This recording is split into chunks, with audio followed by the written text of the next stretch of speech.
amazing day so far. Happy Labor Day to those of you that celebrate Labor Days, especially for those of you that are here in America, in the United States. I guess Labor Day is only celebrated on a different day in America than the rest of the world. I also try to understand the story behind it, but because I really don't care that much to know, that's probably why I don't know. But I just find it strange that a Labor Day is celebrated at a different day and month, and it is a federal paid holiday. So you asked me, well, if it's a holiday, why aren't you at home? Well, because I wanted to go to work, and there are benefits of working on a holiday, such as getting double time and a half paycheck. You know what I'm saying? I can't just sit at home thinking about all the colleagues going to work to, maximize their pockets, especially someone like me. For those of you that don't know, and if you don't know what I'm all about making this money and, kind of stepping up my game to do the things that I'm doing back home. You know what I mean? So that's why I'm out here on the road, trying to go make this money. But it's only going to be an easy 8-hour day for me. So that's why I just kind of roll.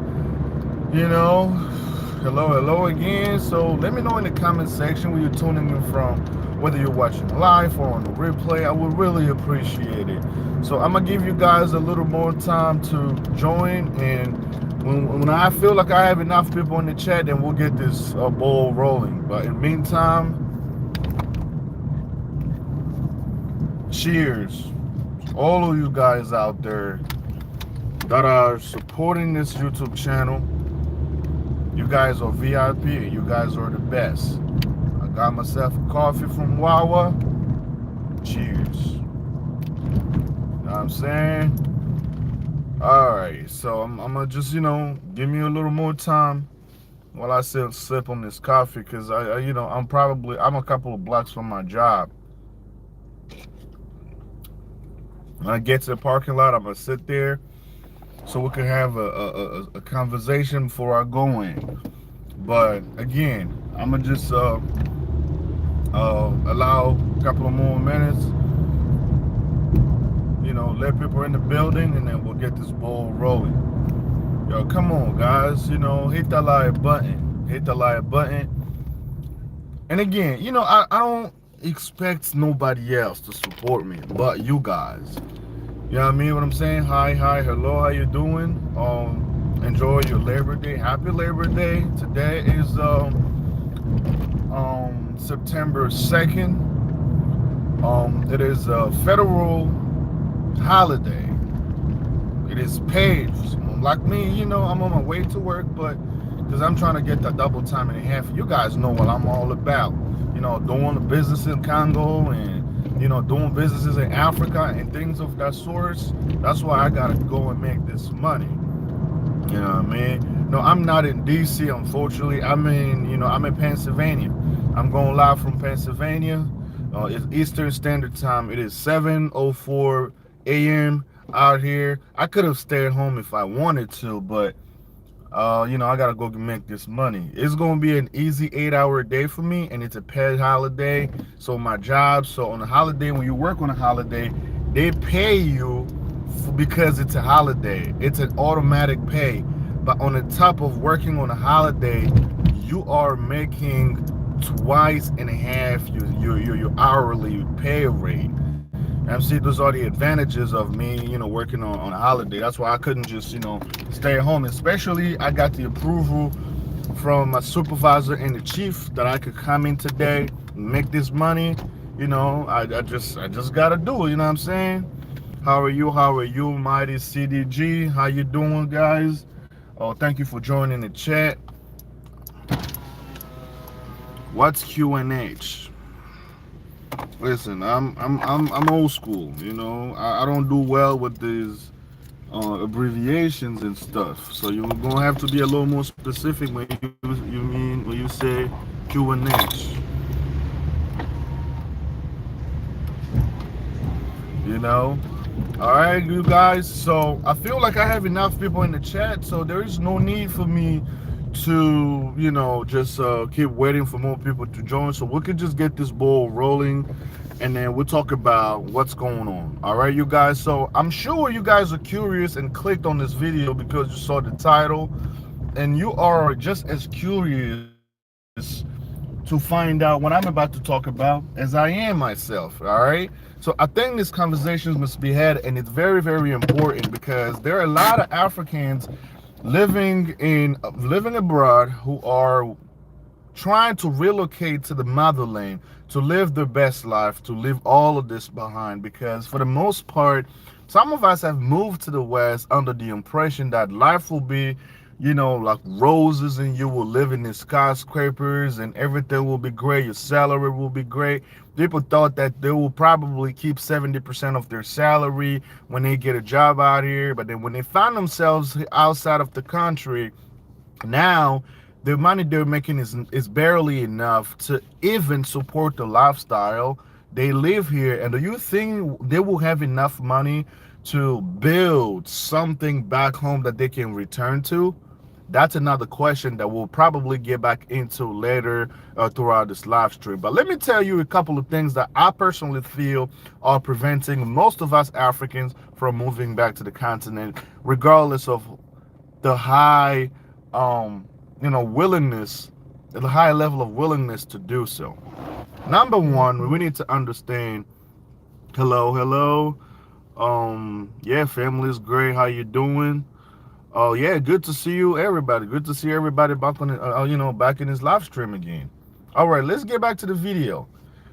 I believe, right, because first of all, the economic factors and the family provenance plays a major role in people's decision to relocate to the country. I will explain. Let me turn this light so I can give myself a little more light out here.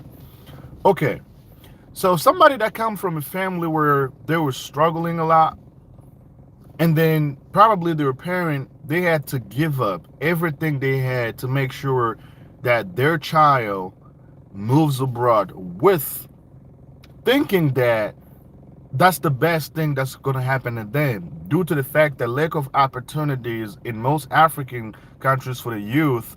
It is the driving force, it is the motivation that most parents are willing to spend more money to either push their the oldest child abroad so that they're able to help their family. For some of you that don't know, that's one of the reasons why most Africans actually move abroad. Most Africans who come from struggle families, or come from families that they were struggling a lot, when they move abroad, they're moving with the intent to get a job, start making money so that they can support their family. Now tell me, when you live Africa behind, and your parents have either sold one of their homes or sold properties or something of value to make sure you moved abroad, so you are able to help your siblings, that are your younger siblings that are left behind, including your parents. Now you are carrying a burden in your back that is so heavy, it's going to hinder your ability to relocate. It is going to make your dream more difficult to achieve when it comes down to relocating. And I'll explain why.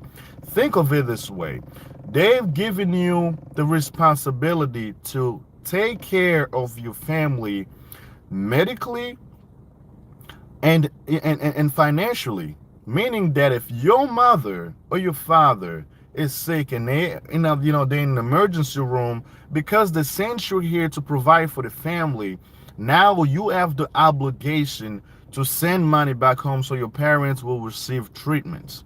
That's number one. And it also revolves around the idea of recognition. Even though you don't want to do it, but then when you sit back, it'll continue to come back to you that, oh man, the reason why I'm here is because my parents made it possible. My parents have spent money, or they sold some of the valuables so that I come here. So now I don't have no other choice but to provide for them. Let's just say your younger siblings are in high school or they're in a university. now they need some tuition. Now they are depending on you to make those payments. They're depending on you that your siblings graduate so that they can, and get an education. The thing is, they just made you a production machine. Now you don't have no other choice but to provide for your family.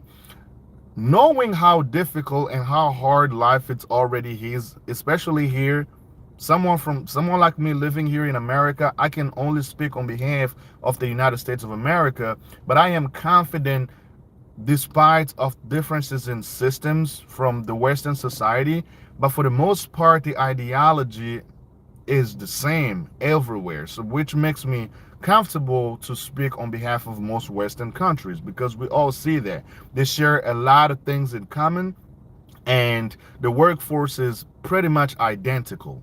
You understand what I'm saying? So knowing the increasing cost of living here in the West, it is making life more and more difficult. People are struggling to even pay the rent.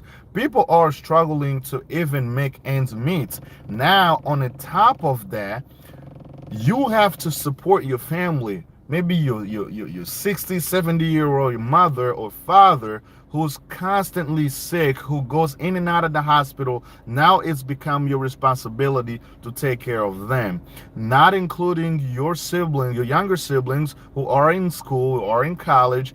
They need tuition, because guess what? You were sent there to do just that. But there are also ways to break free from these things, but the only way out is if you're making a lot of money. And which leads me to this next part of the video, where most people end up working 2, 3 jobs, sacrificing everything they possibly have so that they can provide for their family that they left back home and take care of themselves here, and potentially risking their life every time they drive to work. I have friends who got into car accidents because they were sleeping on the wheel. Why? They are always tired. If you go to a social event where like somebody throws a party and you all go to that party, you're socializing, having a good time, and you just catch them sleeping while you're there. Why? They don't have sleeping time at home. Their time that they should be sleeping are mostly spent at work. And this is becoming more and more toxic and more dangerous, and it is destroying lives, it is destroying relationships. And these are things that I would never encourage people to do. But if you want to do it for the shorter period of time because you're trying to reach some sort of financial objectives, go ahead, do that. But under no circumstance you make that a permanent thing. It is not healthy. I've been there, done that, and I know how the effects that it has on your health. So let me check the comments, because the comments out here is going a little crazy. Let me see. All right, some of them are just some bullshit that I'm not gonna get into. So let's all right, first of all, let me get my thought back together. Wawa, cheers. Need to take a sip out of this latte. All right, so with that being said, so you guys know how difficult and how much of a challenge that could be. So it is going to make your ideas or your ambition to moving back to Africa much more difficult. I know some of us who have had a chance to visit Africa after being abroad for so long. We all know the feeling. We all know what it feels like being back there and living your best life, where you don't have to wake up early in the morning to go to work. You don't have to work. You don't have to worry about your supervisor breathing down your neck. You ain't got to worry about none of that stuff. And then when it comes time, well, you have all this time, you spend time, you have fun, spend time with family, friends. But then when it's time to move back, to come back where you actually live and where you make money, now you all of a sudden you sad. You don't want to go back. Why? But because you know you're never gonna ever get that back here, because you know what's in store for you here in America, what is waiting for you. And a lot of people that feeling, and it hits me too.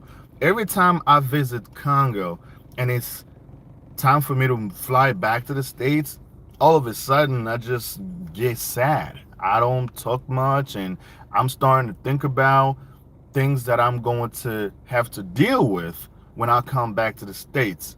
I'm saying that's why you call misery. It is more and more becoming miserable to live in the West, because this is the part where I find myself a little conflicted with the idea that money doesn't bring happiness. I don't agree with that. I'm saying I don't agree with that. Of course, money brings happiness. But at the same time, if that is the case, and then we have brothers and sisters left and right moving from north, south, east, west Africa, all the way to America or all the way to the Western societies to live their best life, because we all believe that jobs pay much better here, that if you enter the workforce, you will make a lot of money.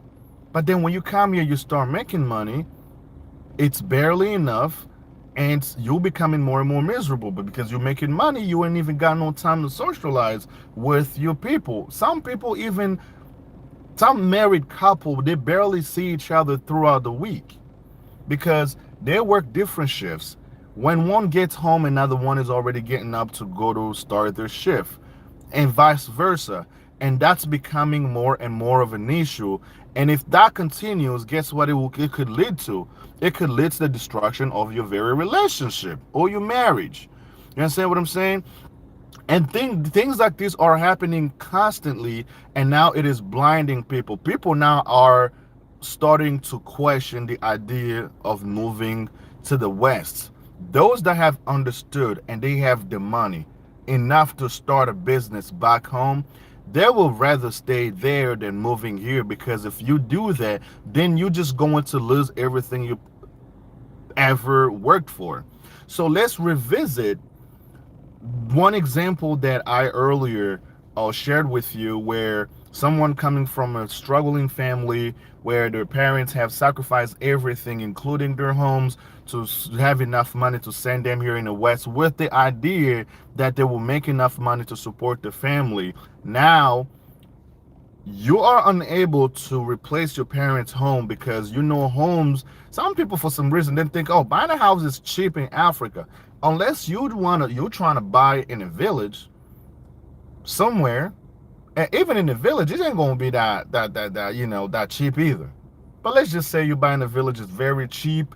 But if you didn't grow up out there, you don't want to move back to the village, because the property cost or the property value of that land, it's not going to be the same as where you grew up in the city. So I'm assuming if your parents sold their home to send you abroad so you are able to take care of the family, it's because they know where they own that property has the value. When they sold it, it gave them enough money to, uh, pay for your trip to end up here, right? So now, with the increasing price of properties every year, it is making it more and more difficult for you to even afford a place in the area where you grew up in. So now you are to replace your parents' home, because the initial idea was you come here, you're able to support the family. Now you do that, right? So on the top of it, because you live your life, you probably want to take care of your own. You know what I mean? And then when it's taking longer, over there, they will not understand that you're going through hell over here. That your salary, the money you're making, it's barely enough to even support your own life out here. That is why I say, guys, brothers and sisters that are still in the continent, if you are you're planning on moving abroad, there is nothing wrong with that whatsoever. You know what I'm saying? There is nothing wrong with that. You can move to abroad, but keep in mind, have a plan. I just think that it's a stupid idea to sell all your valuables back home to end up here. That's not gonna do any good. If anything, if you want to try it out and see for yourself, I would advise you keeping every single value you have back there as your plan B, in case if you come here things don't work out. You can always go back and continue living your life. I mean, if that's what you want to do, because a lot of people have made those mistakes. Now they don't have no home to return to. They don't have no place to live because things didn't work out here. I am grateful enough to come from a family where when I was coming to America, they didn't even have to sell anything. They just had to wait for 1 month payments of all of our people that were renting our commercial properties that my father owned. That 1 month was enough, and whatever that was left, I actually took it with me when I came here to America. It was like my pocket money. You understand what I'm saying? I'm glad that happened to me, but I have stories of friends who've moved to Europe after their parents sold their home, not even educating themselves of how the process works. Now you have a child who moved to Europe with as technically as an undocumented immigrant, right? So now the process of starting your immigration paper, it is a whole nother subject that probably your child will not talk to you about. First thing, when they get there, they're probably not going to get a job right away. They probably have to find ways to get the immigration paper, which in most cases take the longest time. And while they're doing that, because they are obligated to provide for the family, now they got to find anything, including in some case engaging themselves in criminal activities, so that they just have enough to provide for the family. This whole idea where coming to Europe or America or wherever you think life is better to support your family, that's got to stop. It has got to stop, because now you now have to make sure your family has something to eat, they have something to drink, they have everything that they need. But while you're not here, you're just struggling. And some of these dummies, they will even go further to continue to encourage their family members to follow them rather than giving them advice to keep them away from that, so that they don't make these mistakes. And that's what brings me to discuss that some of us, brothers and sisters, we don't like each other. We don't want to share valuable information, because you know the mistakes you've made. It had cost you a lot of things. Now you want somebody else to make the same mistake so they can end up in the same boat as you. Wrong. Someone like me, if I cross the path and I know the obstacles that are on the path and I know how it affected me, I would never, ever, under no circumstance, recommend the same path to somebody that I care about. Just because I want them to have the better experience than I had. But if you just let somebody walk into a difficult situation, which you know will take a long time or a lot of efforts to get out of, you're just as evil as you can get. So please let me know in the comment section down below if you guys think things that I'm talking about it's making sense. But if you ask me, I'm sharing this from stories that I've heard and people that I know who've been in a situation. I'll tell you another thing. When I first came to America, one of my cousins back home, he lost it. Yo, he put his mom, who's my aunt, under intense pressure to get him moved to America. Not knowing what I did, how I ended up here. Now my aunt goes to my mom's, talks to my mom what I did, how much money I spent, because now they're willing to put up one of the houses as collateral so that their son can come to America too. Mom is like, you know what? Merve participated in diversity visa program. If you guys know anything about that, it's called lottery. So a diversity visa program, it's basically you winning the green card through selective process. It's random.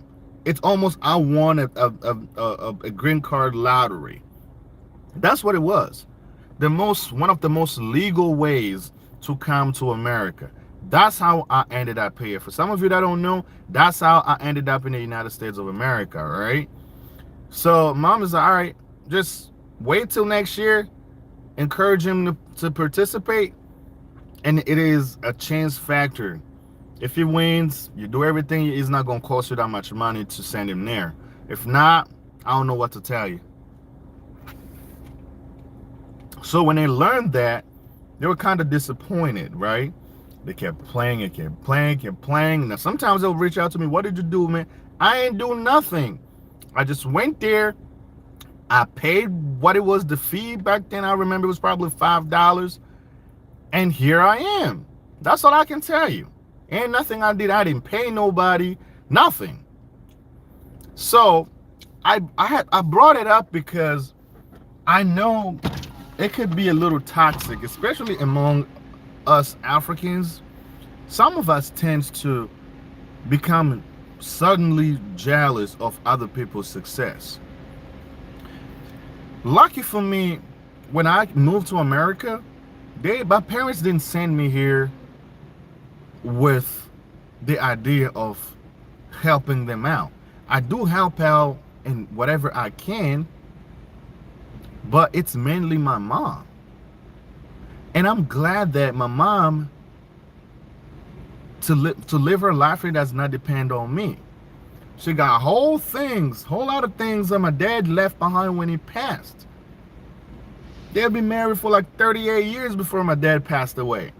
She got money coming in every month from all of these commercial properties, including the contract that we're in. She getting money off of that too. She gives some our siblings because everybody gets their cut, but she got the most cut. My mom's retired. She doesn't work anywhere. She just go to the church, comes home, take care of her grandbabies. That's all she does. And see what I'm saying? And she doesn't need all the extravagant lifestyle or anything like that. She doesn't live a lavish lifestyle either. All she needs is to stay healthy, eat every day, period, which she already has on her own. But because I'm the child and I am thankful for the way she raised me, to the point to where when I came to America, I got my life together and I went to college, I put myself through, and I developed, my law enforcement ambitions here. I went, put myself through the academy. I didn't work for 6 months straight when I went to the police academy. 6 months. I made sure I saved the money because I prepared for it. I saved enough money to cover my rent there for the entire time. I did that and it worked out. At the time, I even had a roommate moving with me who actually was paying half of the rent that I was paying. Even I had already saved up enough money to take care of that. So he moved in with me. I was going and I was comfortably living my life and I had something to eat. You know why? Because I was not under that pressure to support my family, to send money to them all the time. Because that's why it gave me the advantage to end up where I'm at today. All of those factors play a major role. If you're coming from a family that struggle is a thing, you have to expect these kind of things from happening too. Because keep in mind, right? Keep in mind, if you are if you are the only one that your family depends on, it's going to be more difficult for you to achieve these goals. Because remind you, everything your parents have sacrificed for you to come here, you now are morally, obligated to recompense that one way or another. But then when you come here blindfolded, you don't know what the life on living standard or living cost here it is out here. Now you like, oh shit, what's gonna happen now? How am I gonna pull this off? I don't blame you because it's not your fault, but because you did not educate yourself enough before even you convince your parents that was the right thing to do. You cannot look at yourself, or your family cannot look at you as an investment. Now it is a problem. Let me take a sip because I'm about to get into something very, very juicy in a minute. You done so well by yourself. I'm so proud. Thank you very much. Thank you so much. I do appreciate it. I guess when we all come here, everybody has a goal. When I came to America, I didn't speak no English. The English I knew, it was the one that I studied back in high school, and it was just enough to pass the class. It wasn't nothing conversational. You know what I'm saying? I learned the language when I moved to America. But guess what? I got here, I got my very first job working in a slaughterhouse. I don't take no shame in sharing that, but I knew that wasn't where I needed to be. I went to ESL classes, I learned, I went back to college, I did what I had to do, here I am. But a lot of people, when they come here, that's another issue too. And it becomes a repetitive patterns, because that's why poverty continue to be perpetrated, because it is in your mind. When you come here under those circumstances, now you don't even have time to go to these ESL classes. Why? Because number one, you got to get it first, second, or maybe third job. You don't have no time to embellish your knowledge, to get education. You know what I mean? And because you don't have that kind of time, now you don't even speak the language. You just here busting your ass and working, because you will be limited to certain job markets. There are jobs where you need to communicate. You need to have the ability to speak the language fluently, so that they will consider your application, they will consider hiring you with a better pay. These things play very, very big. But now people, they don't realize these things. They just come here, and now there is no way back. Now there is no way out. All right, now what are you going to do?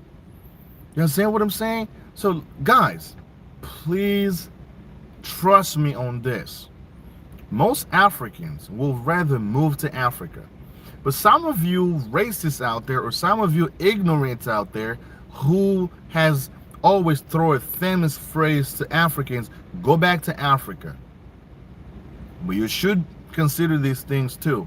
Some of these people, they're not here because they wanted to, but because they had to. You know what I mean? I come from a family where we didn't struggle. We didn't grow up renting from people's places. We don't. I grew up in my parents' residence. Everywhere I moved throughout the city, it was on my parents' homes. We don't know how to rent. Maybe my dad rented before he got where he was at when I was born, because when I was born, my parents already had it all. I'm not saying that my parents were rich, but they weren't poor either. You understand what I'm saying? So me living here in America is not a luxury for me, but it is for other people. Let's just be comfortable to making that distinction. That's why someone like me, I don't care about all this. All I care about is to live a better life. And I know the kind of life that I want to live, it will only be possible in Africa. But I do know, and I am very well aware, that that time is not here yet. But I'm working on it. It'll come a time where I will move back there permanently. But because I'm not there yet, I can't rush it. But I'm working towards it. Like I say, I keep repeating this on every videos that I put out. Excuse me. Not only that I own a 25-acre land where I'm farming, doing my pig farming there. I got 2 different residential properties in Kinkole. One of them I just built in apartments, because I said every time I go to Congo, I don't want to spend money to stay at nobody's Airbnb. I want to be able to stay at my own spot. It's going to save me more money. You know what I'm saying? It's going to save me more money, and it's going to make my experience there much easier you know, so where I don't have to worry about knocking on nobody's door. I mean, they got security guards and all. I got their numbers. I can call them, but it feels better to go back to your own home. If you didn't eat, nobody would not know. But if you got a bunch of neighbors, they're wondering what is it gonna eat for dinner. You know how African can get sometimes. They can get a little nosy at times, you know. So, but I know I want to build it to a certain extent, and I am saving the money, and really soon I will launch those constructions again, you know. And before I forget, I was going to get into something that I believe it is one of the things that we should consider. Because some of us, when they move here, we just move here because we want to move here, right? We're not considering that you're moving to a new society, you're starting over. All right, there are things you need to consider, you need to take into account that would make you a better person, first of all, and that will probably help you navigate through some of these things. Okay, so God, remember I've shared with you about 2 months ago when I got injured, when I got into an accident. These things can happen.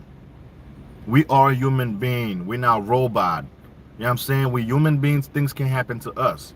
So imagine you being sent here to provide for your family. Now you come here, accidents happen. You may get into an accident that puts you out of work for a long time, where you are unable to provide for yourself or your family. Now what? Let me share with you, in case you missed it or you don't know.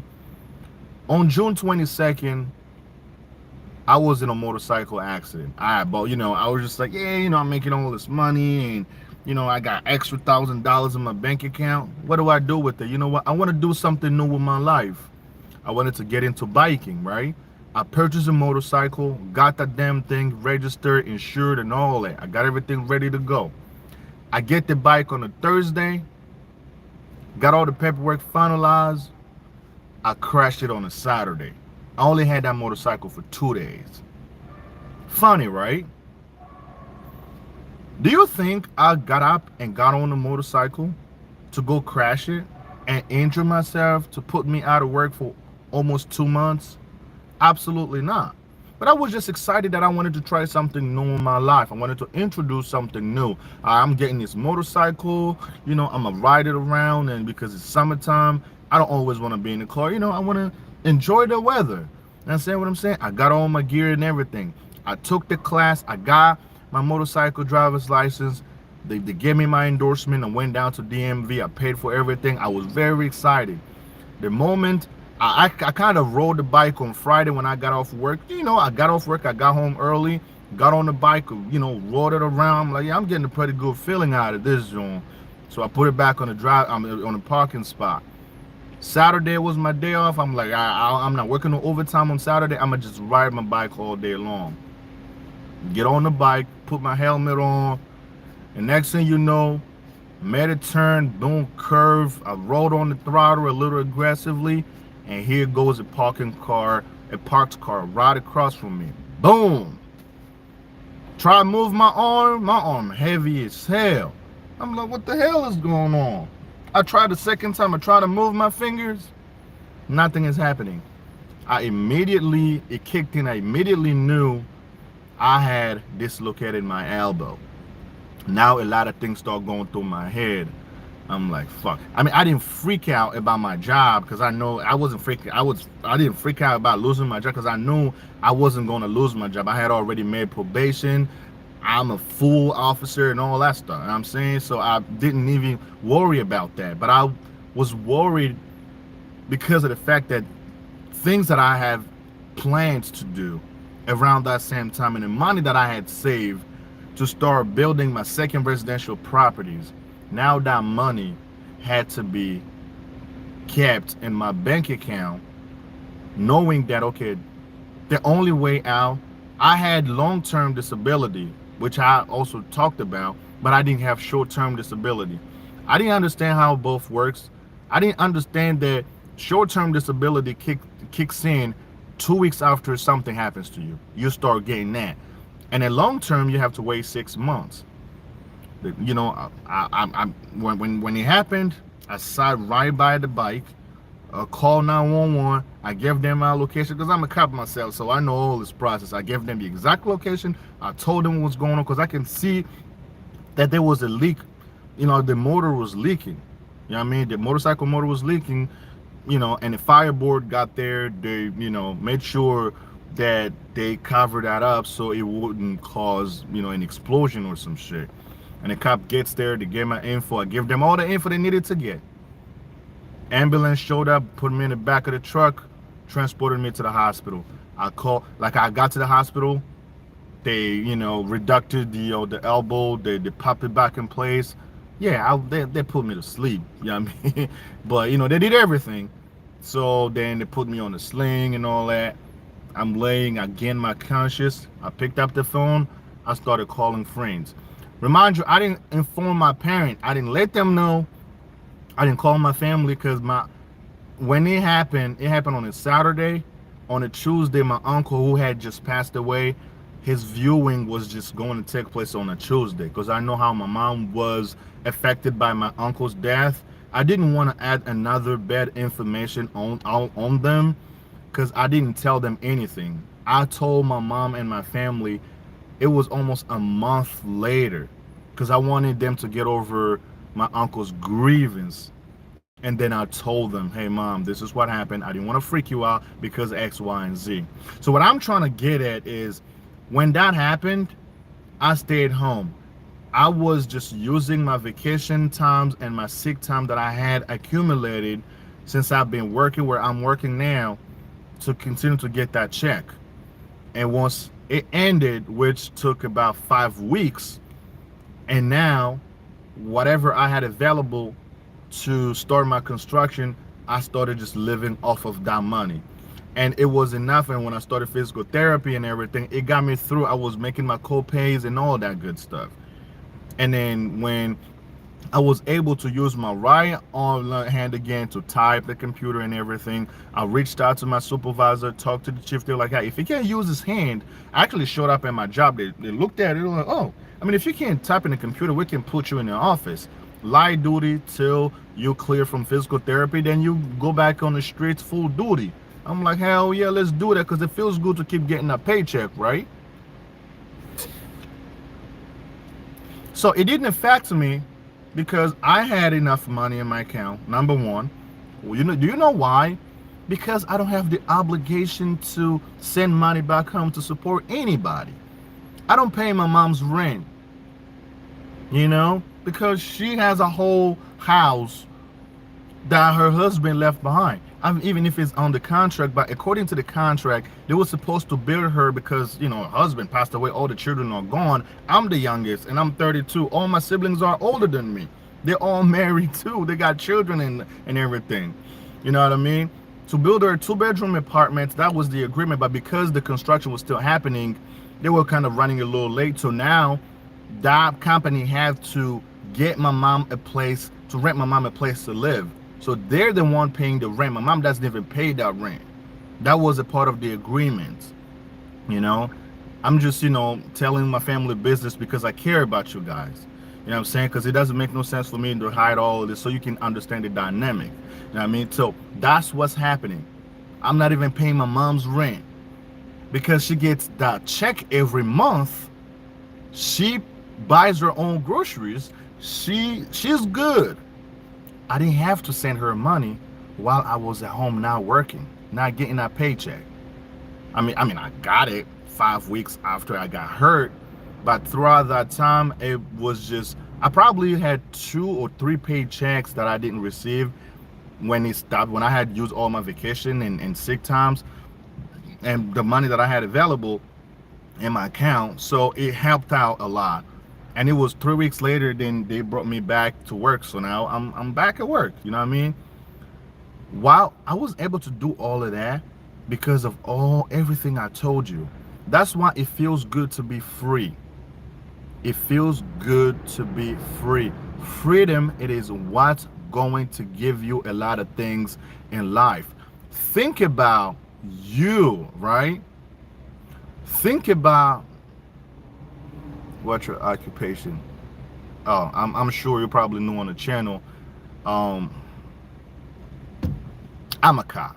All right, there you have it. I don't really like talking about it, but my people already know. I might stop talking about that a lot, right? On this, I'll probably have to like upload some of these videos about my personal life on maybe like my Patreon. I don't even have a Patreon account, man. I might create one, or maybe like, I don't know. You want to become a member, then you can go on there and listen to, what I gotta say and everything. But anyways, so and it didn't affect me as it would affect someone who probably, you know, matched the criteria of everything that I have described.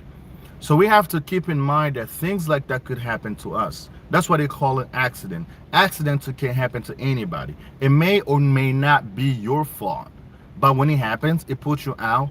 You'll be gone for a long time.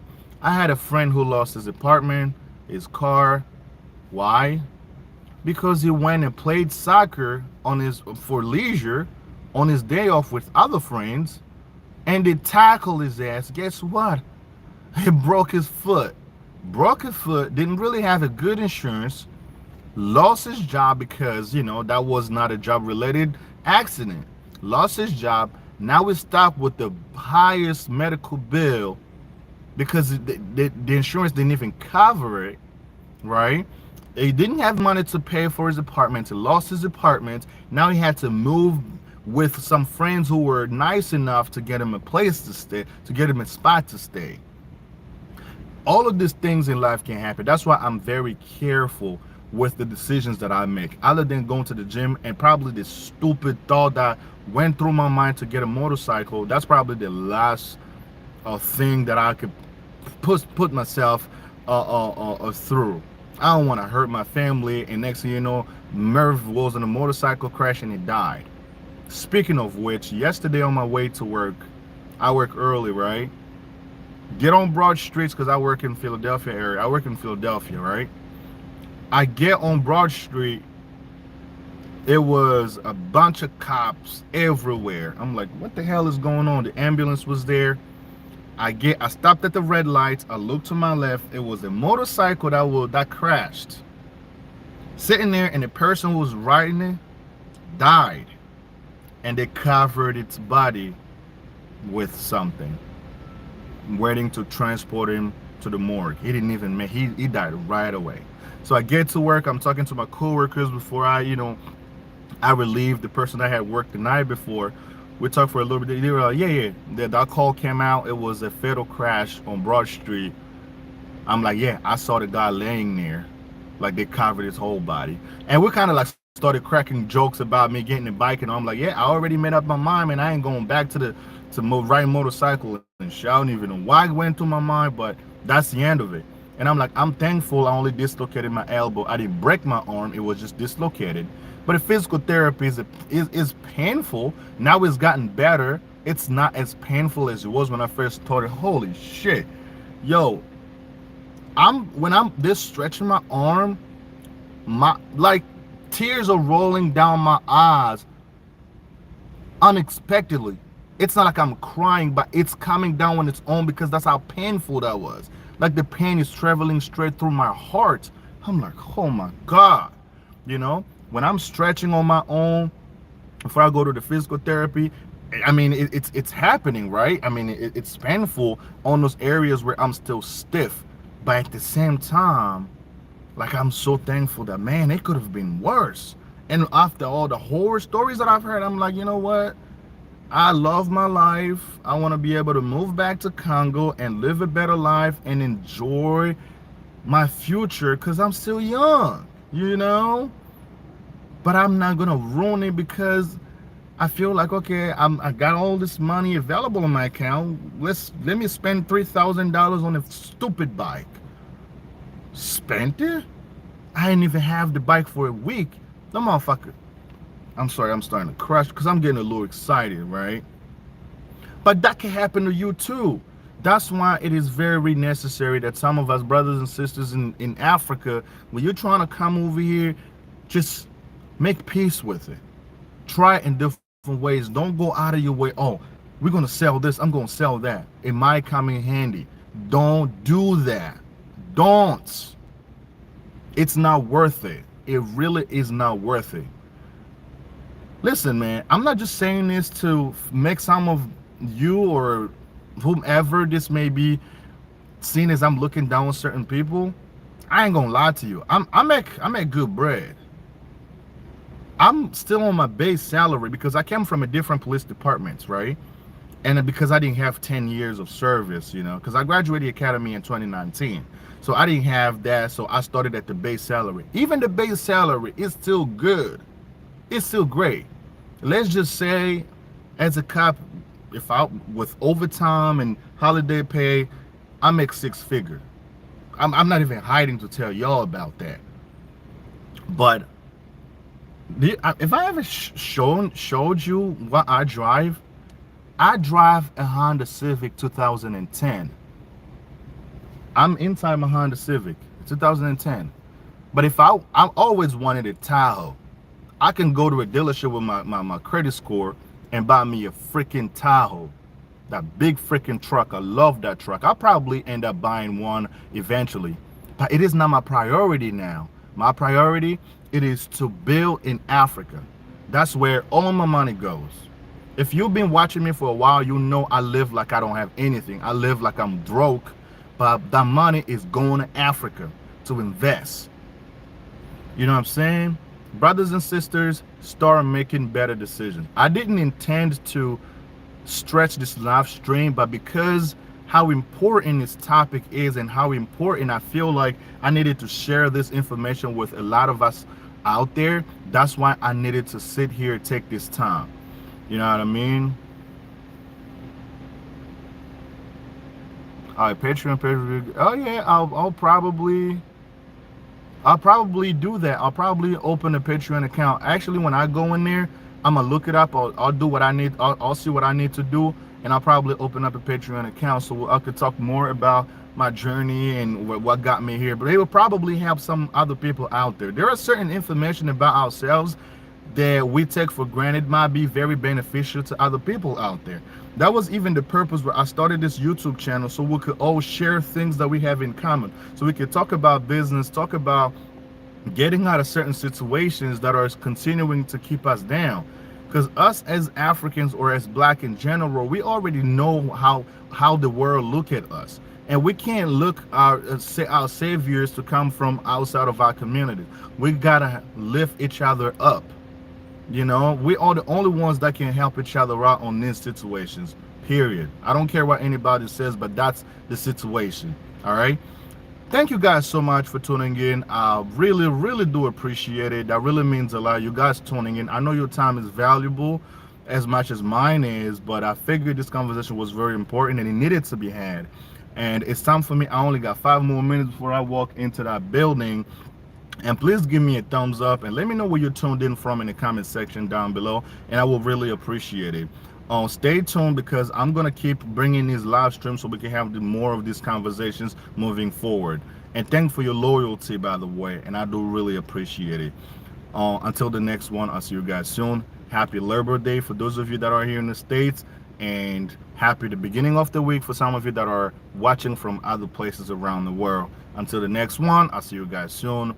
Peace out. Have a fantastic rest of the day. Let me see, because I will be the first person to join. All right.